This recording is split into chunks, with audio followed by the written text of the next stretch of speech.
큰 박수로 환영해 주시기 바랍니다.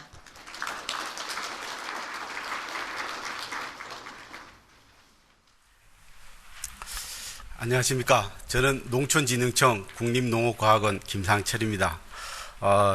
여러분들이 이 귀한 자리에 같이 함께한 이런 그 귀한 자리에서 또 특별히 농업을 주제로 해서 이렇게 여러분들하고 같이 의견을 나누고 발표를 하게 된 걸 개인적으로는 영광으로 생각하고 또 여러분들의 많은 협력과 관심을 앞으로도 부탁드리고자 합니다. 우리가 이제 소위 스마트 시대라고 이렇게 지금 말을 하고 있는데 이런 스마트 시대들이 가지고 있는 특징들이 농업에 지금 어떻게 영향을 주고 있고 또 이런 어떤 그 스마트 시대를 대비해서 농업은 어떤 방향으로 발전해 가야 할 것인가를 나름대로 고민하고 좀 생각해 본 결과를 여러분들과 함께 나누고자 합니다.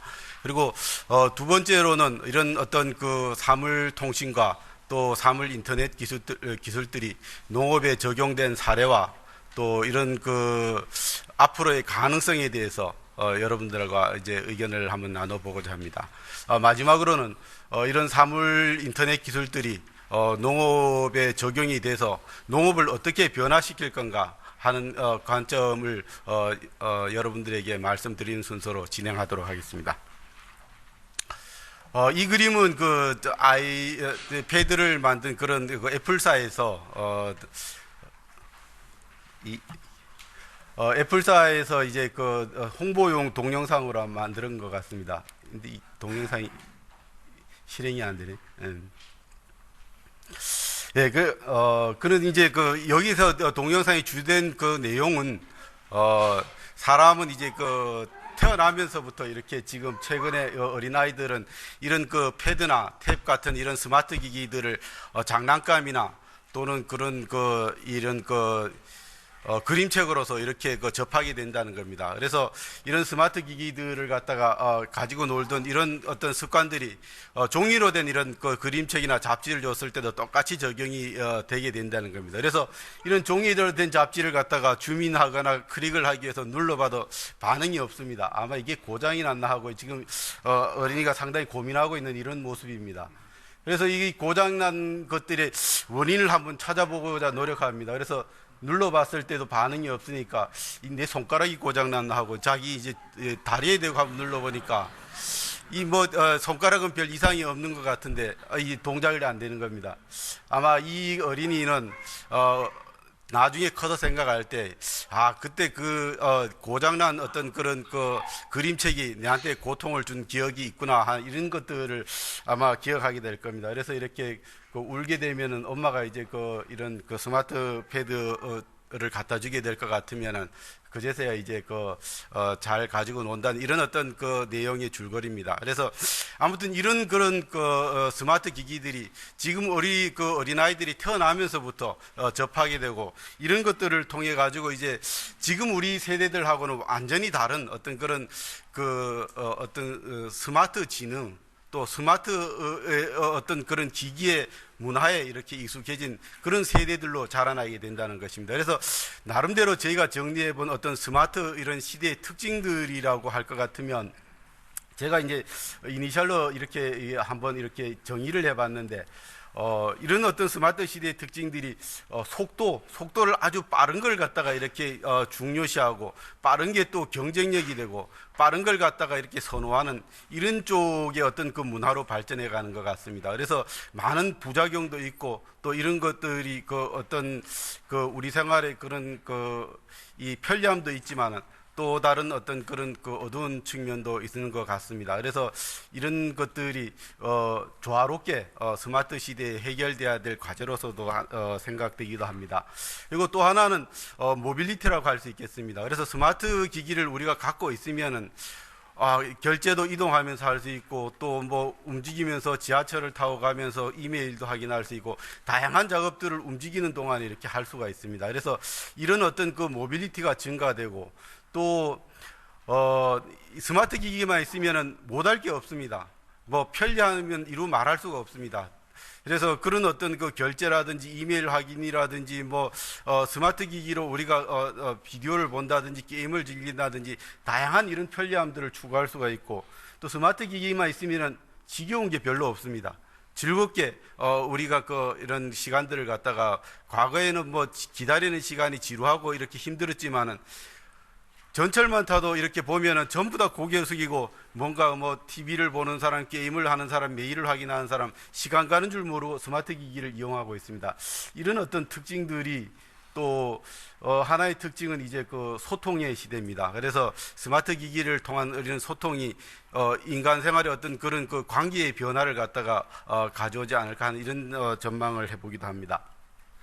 그래서 이런 어떤 그 스마트 시대의 특징들이 반영된 이런 어떤 그 제품이나 서비스나 문화들이 전부 스마트란 이름으로 이렇게 붙어가지고 지금 우리 그 생활 주변에 이렇게 다가와 있습니다.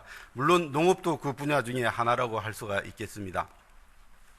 그래서 이런 어떤 그 세대를 살아가고 있는 우리도 물론 차이는 조금씩 있겠지만 스마트 세대라고 이렇게 말할 수가 있겠습니다. 그래서 이런 어떤 스마트 어떤 기술과 또 이런 그 세대들이 모여가지고 이루어지는 이런 스마트 시대에 우리 농업은 어디로 가야 되고 또 어떻게 그런 어떤 스마트 기술들을 받아들여야 할 것인지를 진지하게 고민을 해봐야 될 이런 시점이라고 생각을 합니다. 그래서 우리 농업을 이렇게 잠깐 들여다보면은 밝은 측면보다는 어두운 부분들이 많습니다. 그래서 농촌은 뭐 사실 고령화 되어 가고 있고 65세 이상이 36% 정도가 이렇게 되고 따라서 이런 노동력 부족이라든지 또 낮은 식량 자급률 또 우리가 같이 이렇게 영세한 그런 규모가 적은 농업 환경 또 FTA나 이런 그 TPP 같은 이런 그 개방의 확대 이런 것들로 인해서 다양한 그런 어려움들에 직면해 있습니다. 예를 들자면은 식량 자급률 같은 경우에는 우리나라가 그 OECD 국가 중에서 제일 하위입니다. 그래서 2000년까지만 해도 이렇게 31%에 되던 이런 식량 자급률들이 뭐 2012년에는 23% 정도까지 줄어들었고 이 또 더 심각한 거는 지속적으로 그렇게 감소하고 있는 추세입니다. 이런 추세들이 지속될 것 같으면은 우리 안보에도 상당히 그런 염려가 되는 그런 상황이라고 이렇게 봐집니다. 특히 그 쌀을 같은 경우에는 지금 뭐 과거에 100% 이상의 어떤 자급률을 보였지만은 지금 의무 수입량을 고려하더라도 83%라고 그러면 상당히 줄어든 그런 양이고 밀이나 옥수수, 콩 같은 경우에는 거의 10% 미만입니다. 이런 어떤 그 심각한 상황에서 우리가 그 농업의 어떤 그 변화나 혁신을 지금 모색하지 않으면 안 될 시점이라고 이렇게 봐집니다. 그리고 말씀드린 바와 같이 그런 그 개방의 확대라든지 농가 소득은 정체하고 있고 그다음에 그 고령화되는 문제, 식량 자급률의 하락 이런 것들이 우리 이 농업을 갖다가 아주 그 지금 어떻게 보면 위기라고 이렇게 몰아가고 있고 어떤 분들은 그렇게 어렵고 힘든 농업이면 포기하면 되지 않고 다른 산업 쪽을 더 발전을 시켜서 이 농업을 갖다가 이렇게 지원하거나 먹여 살리면 되지 않겠나 이렇게 말씀하시는 분들도 계십니다. 그렇지만 농업이라는 게 단지 먹거리를 이렇게 제공하는 이런 기능들뿐만 아니라 이런 그 문화라든지 그 유전자원이라든지 자연순환이라든지 이런 다양한 기능들을 통해서 연관이 되고 있고 또 이런 것들이 어떤 근본적인 어떤 그 산업으로서의 근원적인 산업으로서의 기능을 제공하고 있기 때문에 산업 중에서 이 안보라는 말을 붙일 수 있는 이런 어떤 그 산업은 뭐 국방을 제외하고는 별로 없다고 이렇게 봐집니다. 그렇지만 이 농업인 식량 안보라는 이런 중요한 이런 단어를 갖다가 붙일 수 있는 산업이기도 합니다. 그래서 이런 것들이 국가로서 어떤 존립 기반을 갖다가 튼튼하게 하기 위해서는 농업이 필수적으로 이렇게 자립하고 바로 서지 않으면은 우리가 선진국으로 가는데 많은 어려움이 있다고 이렇게 우리가 생각해야 될 것입니다. 그래서 이런 어떤 그 목적들을 갖다가 농업이 바로 설 수 있도록 하기 위해서 이제 농촌진흥청에서는 국민 식량을 안정적으로 공급하고 그 다음에 그 농업을 통해서 국가 발전을 견인할 수 있고 또 농업을 통해서 우리나라의 신성장 동력을 확보하는 걸 통해서 농업과 농촌이 지속 가능하게 이렇게 발전할 수 있도록 하기 위해서 이런 어떤 그런 아젠다를 갖다가 구성을 해서 지금 지속 추진을 하고 있습니다.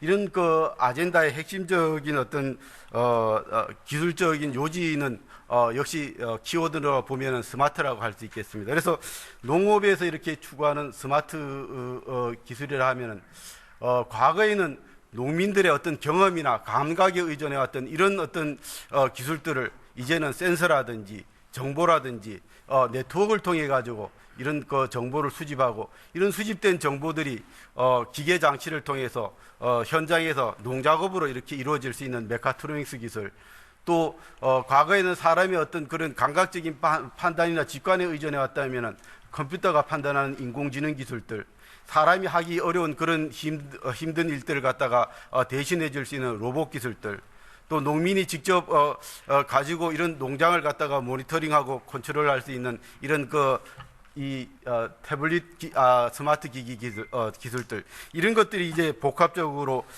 우리가 농업에 활용됐을 때 진정한 스마트 농장이 이루어질 걸로 이렇게 저희들은 생각하고 있습니다.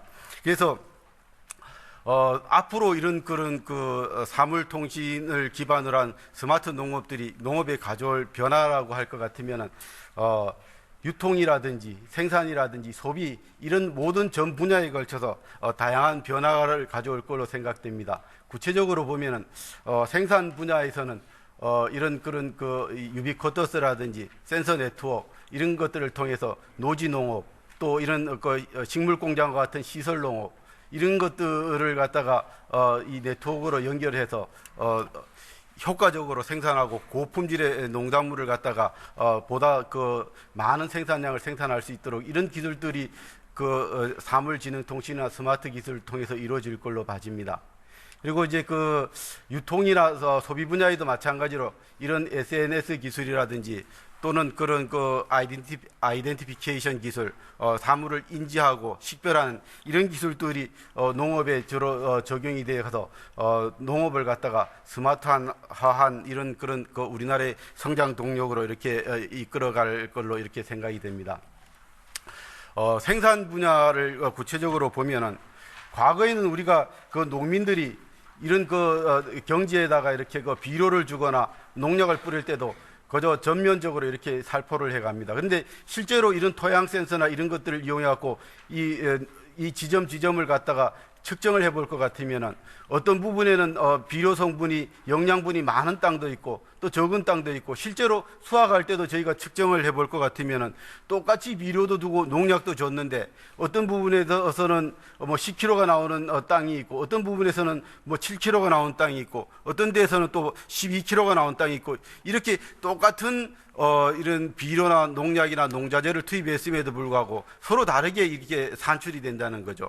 그런 어떤 것들이 원인이 어디에 있는지를 갖다가 이런 센서라든지 이런 이 작물의 어떤 성장 모니터링을 통해 가지고 별량적으로, 이렇게 별량이라는 것은 이런 지리적인 위치에 따라서 비료라든지 농약을 갖다가 각각 작물이 요구하는 것만큼 다른 양을 갖다가 처방해서 준다는 이런 의미를 갖다가 이제 별량이라고 그러는데, 이렇게 이제 별량적으로 시비란 거는 비료를 주든지 방제를 가도 농약을 치든지 함으로 해가지고 이런 어떤 농약이나 비료들이 농작물 자라는데 상당히 농작물을 보호하거나 농작물에 영양분을 공급하기도 하지만, 이것들이 남았을 때는 이런 강이나 바다로 흘러 들어가 가지고 이제 부영양화라든지 녹조라든지 적조라든지 이런 걸 일으키는 어떤 문제가 또 되기도 합니다. 그래서 영양분을 갖다 무조건 많이 주는 게 중요한 게 아니라 필요한 곳에 알맞게 주는 기술들이 이게 앞으로의 그런 농업의 경쟁력을 갖다가 이렇게 결정할 중요한 기술이라고 이렇게 생각됩니다.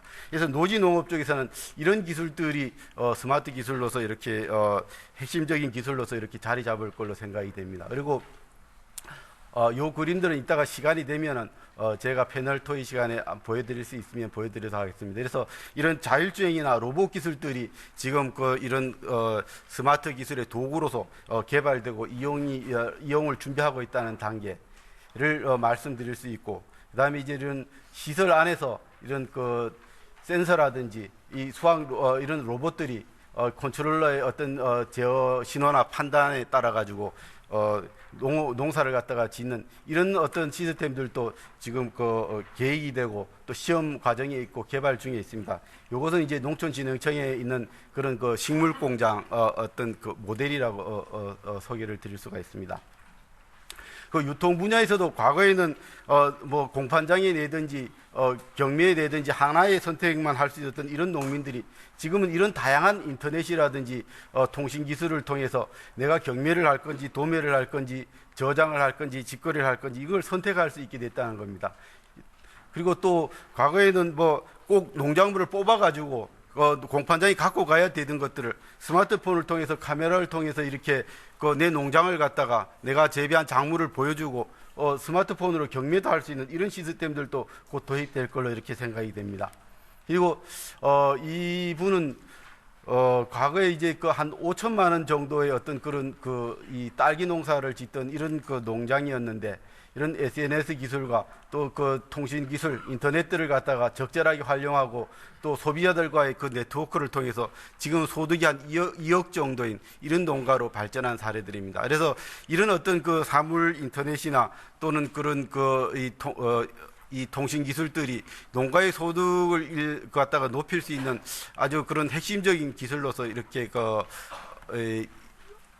우리가 이제 생각을 하고 있습니다. 그래서 이런 기술들이 보다 효과적으로 이렇게 접목이 될 수 있도록 R&D와 어플리케이션들을 개발하고 있습니다. 또 하나 이제 소비 분야에서 보면은 과거에는 이런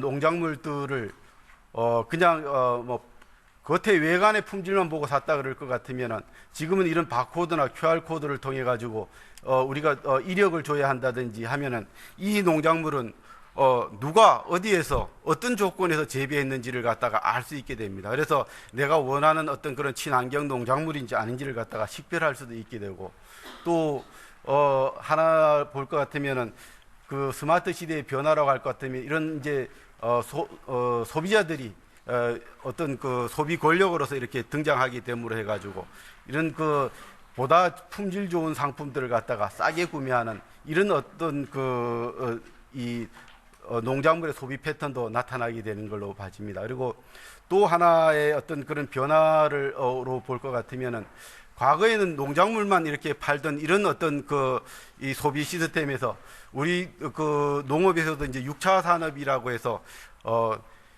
농산물을 갖다가 생산하는 것뿐만 아니라 가공하는 것, 농산물을 통한 서비스 이런 것들이 복합된 이런 어떤 산업으로서의 변화를 추구하고 있습니다. 그래서 이런 체험이라든지 또는 그런 체험과 복합된 그런 어떤 가공, 수확 이런 것들을 갖다가 소비에 접목을 해서 농업의 소비뿐만 아니라 다른 산업으로서의 이런 확산도 저희들이 추구를 하고 있습니다. 그래서 일본 같은 경우를 보면은 재생 전략이라고 그래서 이제 MTM이라든지 그런 사물 인터넷을 갖다가 산업 분야에 적용하기 위해 가지고 정부적인 전략을 추진하고 있는데 농업 쪽에서는 이제 2020년까지 식량 자급률 50%를 목표로 해서 이런 농업의 그런 MTM 전략을 추진하고 있습니다. 그래서 이런 농장에서의 어떤 그런 노드 차원의 게이트웨이하고 로컬 어떤 네트워크와 그다음에 이런 클라우드라든지 이런 원격 의사결정 시스템들을 갖다가 연결하는 인터넷 이런 것들을 농업 인프라로서 이렇게 구축해 가고자 하는 이런 시도들이 지금 추진이 되고 있고 미국과 유럽 쪽에서는 이런 MTM이나 그런 인터넷 기술들을 어떤 농기계나 장치의 어떤 그런 모니터링이나 진단, 또 생산 프로세스를 컨트롤하는 거, 날씨 정보를 알아내는 거, 리모트 센싱을 하는 쪽, 물류, 이런 또 시장 정보의 분석, 이런 것들에 다양하게 이용되기 위해 가지고 미국과 유사한 그런 일본과 유사한 그런 어떤 로컬 시스템과 이런 글로벌한 시스템의 어떤 그런 어플리케이션 사이드에 인터넷이라는 매개체를 이용을 해 가지고 이 농업의 발전을 갖다가 추구를 하고 있습니다. 결론을 말씀드리겠습니다. 그래서 이 사물 인터넷과 어떤 그런 그 네트워크들이 농업의 어떤 모습으로 다가올 것이고 이렇게 그 미래에는 우리가 이런 어떤 그 사물 인터넷을 위해서 어떻게 그 준비를 해야 될 것인가에 대해서 간략히 말씀을 드리겠습니다. 먼저 이제 그 미래에 우리가 전망되는 어떤 미래 농업의 모습들은 이런 그 IT와 BT가 결합되어서 과학과 문화, 예술들이 복합적으로 이렇게 융복합된 그런 농업 생태계로 이렇게 진화할 걸로 생각이 됩니다. 그래서 과거에는 이런 없었던 이런 그 새로운 형태의 농업 콤플렉스들이 이렇게 출현될 걸로 생각됩니다. 그래서 이런 어떤 아그로 빌딩에는 그 식물 공장과 같은 생산 시설뿐만 아니라 농민의 주거 시설, 판매 가공 시설, 또 문화 시설들이 복합적으로 있고 이런 축산 외부의 어떤 그런 오염에 이렇게 완전히 차단될 수 있는 그런 격리된 그런 라이브 스톡 시스템, 그다음에 바이오매스들을 리사이클링할 수 있는 이런 콤플렉스들, 이런 것들이 이제 농업의 어떤 첨단 농업의 주된 그런 요소들로 이루어질 전망입니다. 그리고 또 하나의 어떤 농업의 큰 변화로 볼 것 같으면은 이 스마트화는 어떻게 보면은 선택이 아니라 농업에 있어서 필수적인 어떤 그런 발전 과정으로서 우리가 저희들이 인식을 하고 있고, 이를 위해서 이제 정부라든지 우리 R&D 기관 쪽에서는 이런 어떤 농업의 인프라를 갖다가 스마트 농업을 할 수 있도록 구축을 해주고 인터페이스를 표준화해주고 제도나 법률을 갖다가 정비하는 것들을 지금 준비를 해나가고 있습니다. 그리고 또 뿐만 아니라 이런 스마트 기술들이 편하고 즐거운 이런 농업뿐만 아니라 소득과 연계될 수 있도록 다양한 그런 영농 어플리케이션이나 농민들이 노하우를 공유할 수 있는 SNS를 개발하고 소셜 커머스를 갖다가 활용할 수 있는 이런 기술들을 지원하고 있습니다.